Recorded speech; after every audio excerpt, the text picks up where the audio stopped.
Hello friends, जय श्री कृष्णा, जय माता दी, जय श्री श्याम। तो कैसे हो दोस्तों आप सभी। आशा करती हूँ कि आप सभी बहुत अच्छे होंगे। प्रार्थना करूँगी ईश्वर से कि आपको हमेशा खुश रखें। तो देखिए, आज की वीडियो हमारी बहुत ही खास और बहुत ही महत्वपूर्ण होने वाली है, बहुत ही स्पेशल होने वाली है। इसलिए आज की वीडियो में हम कुछ खास बातें करने वाले हैं। प्लीज़ आप इस वीडियो को बहुत ध्यान से सुनिएगा। स्पेशली आज की वीडियो में हम आपको बताएंगे कि नवरात्रि खत्म होने से पहले आपको कौन सी खुशखबरी मिलने वाली है।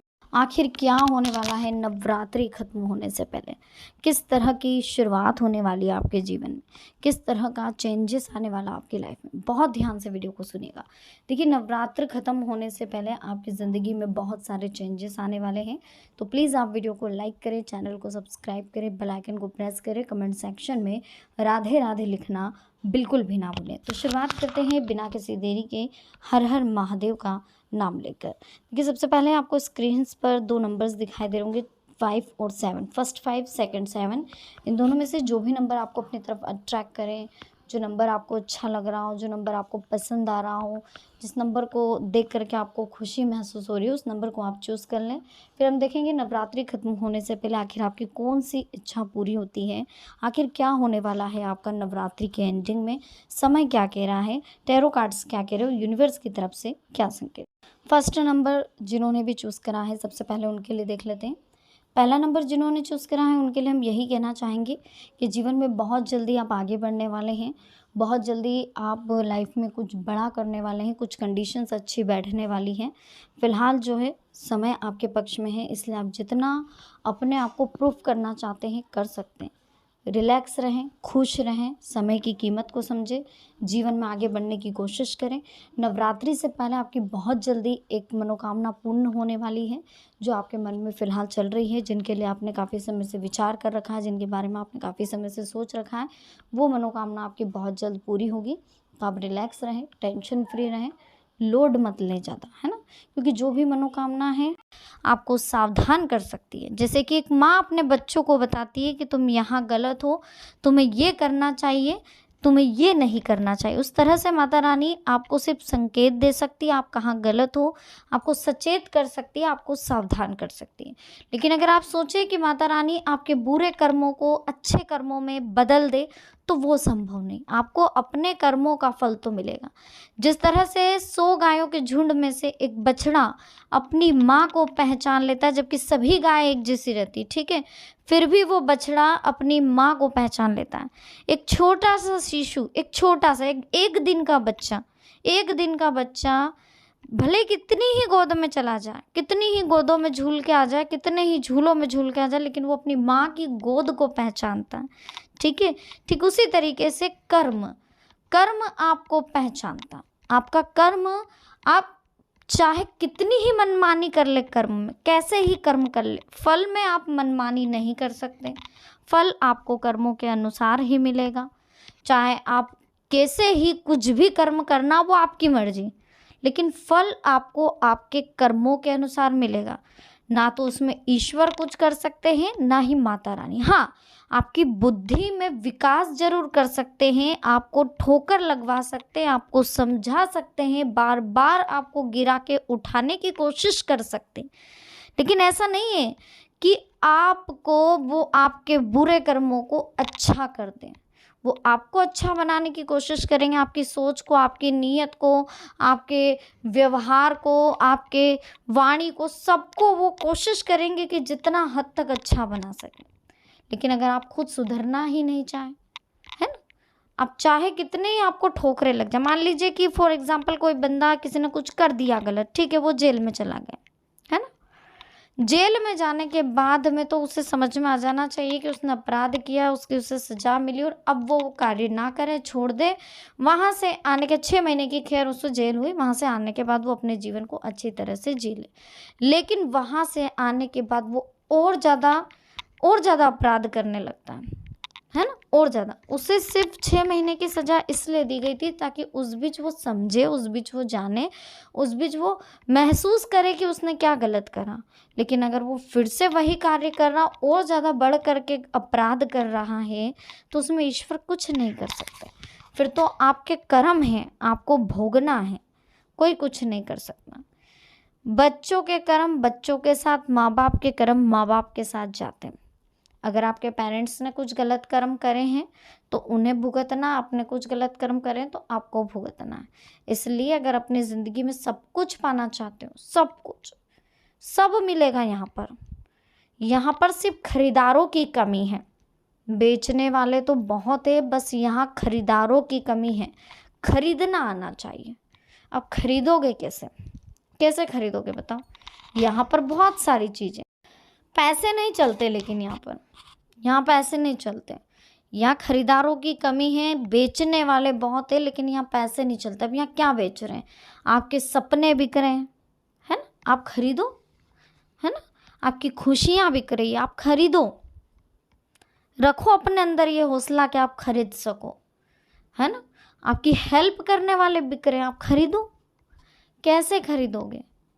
अच्छी सोच रख के, अच्छी नीयत रख के, अच्छी वाणी से मिठास ला करके, लोगों की मदद करके, लोगों को दान करके, ज़रूरतमंदों की मदद करके, घर पर अगर कोई भिक्षुक आ रहा है, द्वार पर कोई आ रहा है तो उसे बिना चिल्लाए, बिना दुर्व्यवहार करे उसकी मदद करके, उसे खाना खिलाकर घर से पेट भर के, किसी जानवर जो आपके घर के द्वार पर खड़ा रहता, वो किसी उम्मीद से खड़ा हो सकता है आपने उसको साल भर पहले रोटी दी हो, ठीक है, हो सकता है आपने उस जानवर को साल भर पहले रोटी दी हो, लेकिन फिर भी वो रोज इसी आशा में आता है कि आप उसे आधी रोटी दे दे, ताकि आप अपने सपने खरीद सकें, ताकि आप अपनी खुशियाँ खरीद सकें, ताकि आप गाड़ी घोड़े खरीद सकें।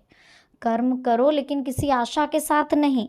पर एक बात बता रहे हैं कि कर्म करो, अच्छे कर्म करो, ऑटोमेटिक आपके सपने आपको मिल जाएंगे। यहाँ कोई पैसा नहीं लग रहा है, सपनों को लेकर यहाँ कोई पैसा नहीं लग रहा, ठीक है, खुशियों का कोई पैसा नहीं लग रहा, सिर्फ कर्म करना अच्छा है। जैसे जैसे अच्छे कर्म करोगे वैसे वैसे आपके जीवन की सारी इच्छाएं बिना पैसों के पूरी होती जाएगी। आप देखिए, कोशिश करिए, ऑटोमेटिक व्यवस्था होती है। हम सोचते रह जाते हैं कहाँ से व्यवस्था होगी, कहाँ से व्यवस्था होगी, लेकिन ये दिमाग और दिल वहाँ चले जाते हैं जहाँ हमने कभी सोचा भी नहीं होगा, और वहाँ से व्यवस्था करवा के आ जाते हैं। कभी सोचते हैं, बस पैनिक हो जाते हैं कि यार ये चीज़ की ज़रूरत है, वो अवेलेबल नहीं हो पा रही, अब हम क्या करेंगे। लेकिन माइंड हार्ट दोनों चलते रहते हैं। माइंड तो ऐसी ऐसी जगह ले जाता है जहाँ 10 बार लोगों ने मना कर दिया, लेकिन फिर भी 11वीं बार वहाँ से व्यवस्था करवा के आ ही जाता है। तो सब आपके कर्मों का खेल है।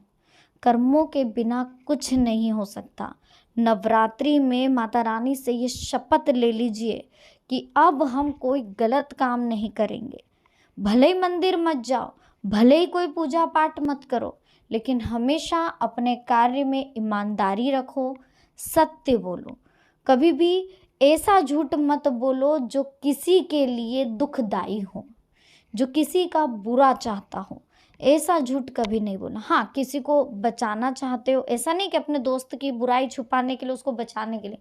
सत्य और झूठ एक ऐसा होता है जो किसी सत्य को बचाने के लिए बोला जाता है ना।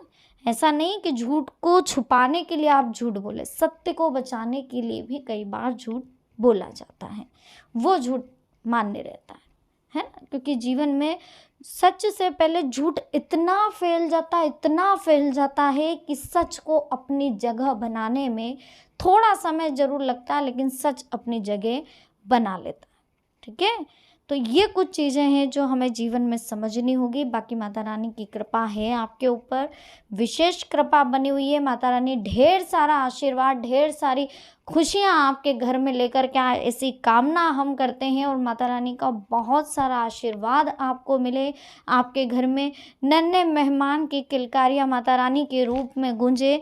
इस बार नवरात्रि के 9 दिनों में से किसी भी एक दिन जब आपको समय मिले, जब आपको उचित लगे, माता रानी की 9 रूपों को जिमाने की कोशिश जरूर करिएगा। 9 कन्या के रूप में अगर आप नहीं जिमा सकते, उन्हें खाना नहीं खिला सकते, तो 9 तरह की चीज़ों को, चाहे वो 1 रुपये का बिंदी का पैकेट हो, चाहे वो 1 रुपये का कॉइन हो, 9 कॉइन 9 रुपये, आप नो कन्याओं को कैसे भी करके दीजिए, भले मत जिमाइए लेकिन टीकी लगा करके उनके पाँव में, उनके सिर पर टीकी लगा करके उनकी पूजा करके उन्हें घर जाकर आप 1 रुपया ज़रूर दीजिए।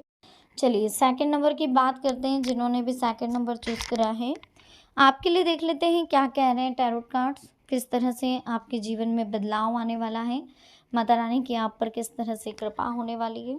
जिन्होंने भी सेकंड नंबर चूज़ करा है उनके लिए मैं यही कहना चाहूँगी कि बहुत जल्दी आपके जीवन में एक बदलाव आपको महसूस होगा, क्योंकि फ़िलहाल आप जो कर रहे थे वो आप सिर्फ कर रहे थे, आप सिर्फ करना है मतलब करना है।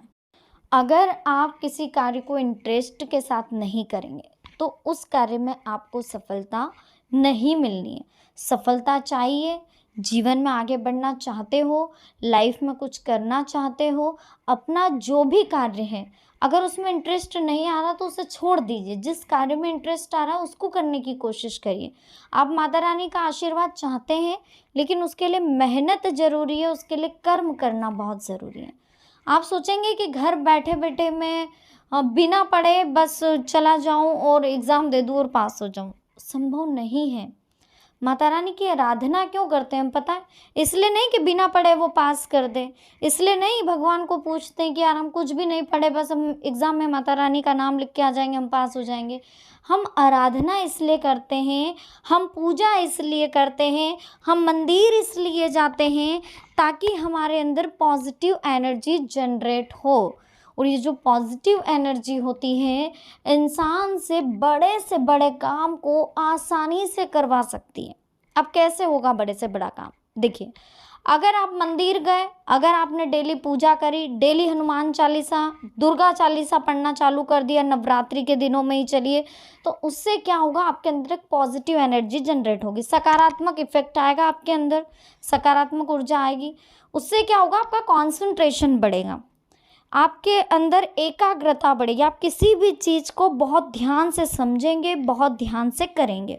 और वही चीज़ हमारे साथ परीक्षा में होती है, चाहे हमारे ज़िंदगी की परीक्षा हो, चाहे हमारे स्कूल्स की परीक्षा हो, कॉलेज की हो, कॉम्पिटिटिव एग्ज़ाम की परीक्षा हो, कैसी भी परीक्षा, यहाँ तक कि लाइफ की परीक्षा में भी हमारे साथ ये होता है। अगर हम रोज़ मंदिर जा रहे हैं, रोज़ पूजा अर्चना कर रहे हैं, तो हम हमारी लाइफ की प्रॉब्लम्स को भी बहुत अच्छे से कॉन्सेंट्रेट करके सॉल्व कर सकते हैं। हमारे बिजनेस की प्रॉब्लम्स को कॉन्सेंट्रेशन इज़ वेरी इंपॉर्टेंट, और वो आता है सिर्फ पॉजिटिव एनर्जी से। अगर आपके ऊपर बहुत ज़्यादा नेगेटिविटी इफेक्ट कर रही है, बहुत ज़्यादा नेगेटिव एनर्जी है, बहुत ज़्यादा एटमॉस्फेयर आसपास का बहुत ज़्यादा नेगेटिव है, बहुत परेशान है, बहुत घबरा रहे हैं, समझ में नहीं आ रहा है क्या हो रहा है, लोग इतने ज़्यादा नेगेटिव हो रहे हैं कि पॉजिटिव सोचने की कोशिश भी करते हैं तो नेगेटिविटी हावी हो जाती है।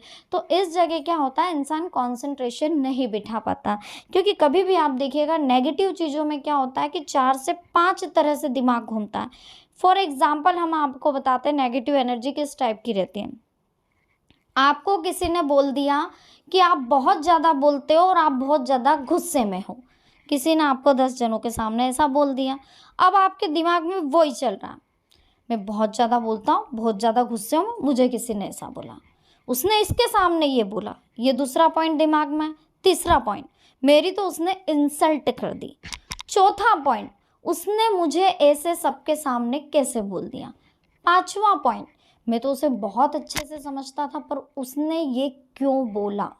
छठा, उसकी हिम्मत कैसे हो गई, मैं तो ऐसा हुई नहीं फिर मेरे बारे में बोलने की, मेरी तो आदत है मुंह फट बोलने की, मेरा तो दिल साफ है, मेरा तो मन साफ है, खुद की तारीफ करना।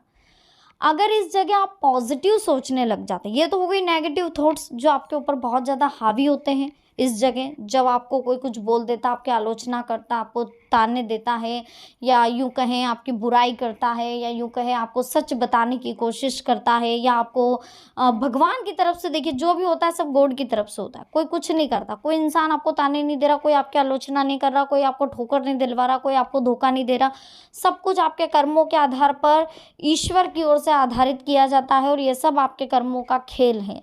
जी हाँ, अगर आपके साथ कुछ ऐसा हो रहा है, धोखा हुआ है, किसी ने ताने दिए, किसी ने आलोचना करी, तो सब आपके कर्मों का खेल, आपने भी कुछ ना कुछ ऐसा कभी किया होगा, वही आपके साथ लौट करके आता है। अब ये थे नेगेटिव इफेक्ट। अब उसी बात को अगर आप पॉजिटिव में सोचें, हो सकता है यार मैं बहुत ज़्यादा गुस्सा करता हूँ, या हो सकता है मैं बहुत ज़्यादा बोलता हूँ, मेरी वाणी सही में कठोर हो, सही है वो व्यक्ति, मुझे अपने आप में चेंज करना चाहिए। ये चीज़ अगर पॉजिटिव एनर्जी अपने अंदर अगर पॉजिटिव थॉट्स आने लग गए, किसी की बातों को नेगेटिव नहीं आप पॉजिटिव अगर लेने लग गए, तो कहीं ना कहीं आपके जीवन में जो बदलाव आएगा, जो परिवर्तन आएगा, उसके बारे में आप सोच भी नहीं सकते। वहाँ माता रानी के आशीर्वाद का तो आपके साथ रहेगा ही रहेगा, लेकिन आपके कर्म अगर आपके साथ जुड़ गए आशीर्वाद में, आपकी थॉट अगर आपके साथ जुड़ गए, तो जो कंसंट्रेशन आपका बैठेगा आपके जीवन में, जो एकाग्रता बढ़ेगी आपके जीवन में, वो आपके सपनों को भी पूरा करेगी, आपकी लाइफ को भी पूरा करेगी, और जीवन में वो सारी चीज़ें आपको मिलेगी जिसकी शायद आपने कभी कल्पना भी नहीं करी हो। जी हाँ, तो ऐसा नहीं है कि माता रानी ने इसको ज़्यादा दे दिया, उसको कम दे दिया। माता रानी के लिए सभी बराबर हैं, सभी बच्चे बराबर हैं उनके लिए। कभी माँ के लिए कोई बच्चा काला या कोई गोरा होता है, कोई छोटा या कोई बड़ा होता है, सब बराबर है ना अपनी माँ के लिए। सबको वो बराबर प्यार करती है। आपके भी पेरेंट्स होंगे, है ना? वो हमें लगता है कि वो कम ज़्यादा, लेकिन ऐसा होता नहीं है। जब आप खुद पेरेंट्स बनेंगे तो आपको समझ में आएगा, ऐसा नहीं होता। जब बच्चे को चोट लगती है, चाहे वो बड़ा हो या छोटा, सेम सिचुएशन दिल की होती है। सेम सिचुएशन जो छोटे के लिए होती है वही बड़े के लिए होती है, ठीक है? अगर आज आप भी तकलीफ में होते हो, तो हमारी माता रानी को, हमारी दुर्गा माँ को, हमारी नव दुर्गे माँ को बहुत तकलीफ होती है। वो चाहती है हमें उस संकट से निकालना। वो हर वक्त हमें सचेत करती है, हर वक्त हमें सावधान करती कि मत करो बेटा, मत करो। हमारी माता भी हमें बहुत टोकती है, हमारे पेरेंट्स भी हमें बहुत टोकते हैं, लेकिन हम सुनते हैं। फिर क्या होता है, जब कोई गलत काम करते हैं, माँ पेरेंट्स की नहीं सुनते हैं, कुछ गलत संगत में पड़ जाते हैं, तो पुलिस आती है, ले जाती है। फिर समझ में आता है ना पेरेंट्स ने सही बोला था। ठीक उसी तरीके से लाइफ में होता है। माता रानी बहुत समझाती है, बहुत सचेत करती है, सावधान करती है, आलोचनाएं दिलवाती हैं, आपको ठोकरें लगवाती हैं, है ना? छोटी मोटी आपको चोट पहुंचवा देती है, आपका नुकसान करवा देती है। तो ये सारी चीज़ें हमें टोकने के लिए, हमें समझाने के लिए होती है, लेकिन हम समझ नहीं पाते।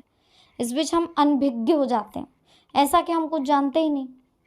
कभी कभी हमारे साथ चोरी भी हो जाती है। वो इसलिए होती है ताकि वो आप बता सके कि आप बहुत गैर जिम्मेदार हैं, आप अपनी जवाबदारियों को, अपनी जिम्मेदारियों को अच्छे से नहीं निभा पा रहे हो। तो ये चीज़ें होती हैं। दूसरा, अगर आपके जीवन में आपको कोई चोट लग गई, आप चलते चलते गिर गए, तो बता रहे कि आपका कंसंट्रेशन हट रहा है, आप गलत रास्ते पर जा रहे हो, थोड़ा कंसंट्रेशन करो, अपने कार्य को अच्छे से करो, इनकम में ग्रोथ कम हो रही है। तो उस बीच भी वो आपको बता रहे हैं कि अपने काम को अपने दिल से करो, अच्छे से करो, अपने दिमाग से करो। अगर नहीं करोगे तो ये काम आपके हाथ से चला जाएगा। अभी तो इनकम कम हुई है, धीरे धीरे वो पूरा ठप हो जाएगा। तो कहीं ना कहीं माता रानी के ये बहुत संकेत होते हैं जो हर कोई नहीं समझ सकता, लेकिन अगर हमें समझ आ गई, समझने की, कहते हैं ना, समय और समझ एक साथ नहीं आती। समय चला जाता है जब समझ आती है, और जब समझ आती है जब समय नहीं रहता। अगर दोनों एक साथ आ जाए तो जीवन तो हमारा यूं ही सफल हो जाए। तो ये कुछ चीज़ें हैं जीवन में जो हमें समझनी होगी, कुछ बातें हैं जो हमें जाननी होगी। बाकी माता रानी शारदीय नवरात्रि में आपकी ढेर सारी शुभकामनाएं। आपको हमारी तरफ से माता रानी बहुत सारी कृपा आप पर बरसाए, आपके घर में अन्नपूर्णा माता भंडार भर के रखें, माँ लक्ष्मी की कृपा पूरे साल रहे, जीवन भर अनंत काल तक रहें। कभी आपके जीवन में कोई रोग ना आए, आपका पूरा परिवार स्वस्थ रहे, मस्त रहे, खुश रहे, और हमेशा खुशियों की बौछार आपके घर में हो, और हमेशा प्रसन्न चित्त मन के साथ आप सबसे मिले, और सबके प्रति आदर सत्कार आपका रहे। कभी जीवन में कोई प्रॉब्लम ना आए। अगर कोई परिस्थिति ऐसी आ भी जाए तो आप सभी परिस्थिति से बहुत अच्छे से निपट लें।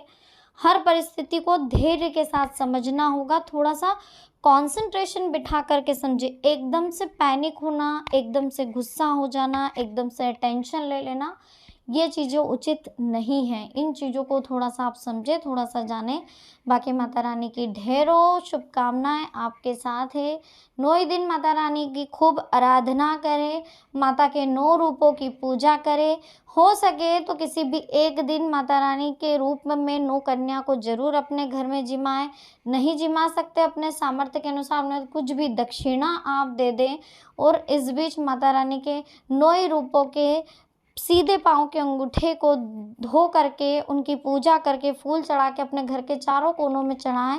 ऊँची जल से अपने चारों कोने को घर के सींचे, ताकि आपके घर की जो भी नेगेटिव एनर्जी, जो भी बुरी चीज़ें बाहर चली जाए। वीडियो अच्छी लगी हो प्लीज़ लाइक करें, कमेंट सेक्शन में ज़रूर बताएं, जय माता दी लिखना दोस्तों बिल्कुल ना भूलें। तो मिलता है नेक्स्ट वीडियो में। आज के लिए अभी से धन्यवाद। जय माता दी, हर हर महादेव।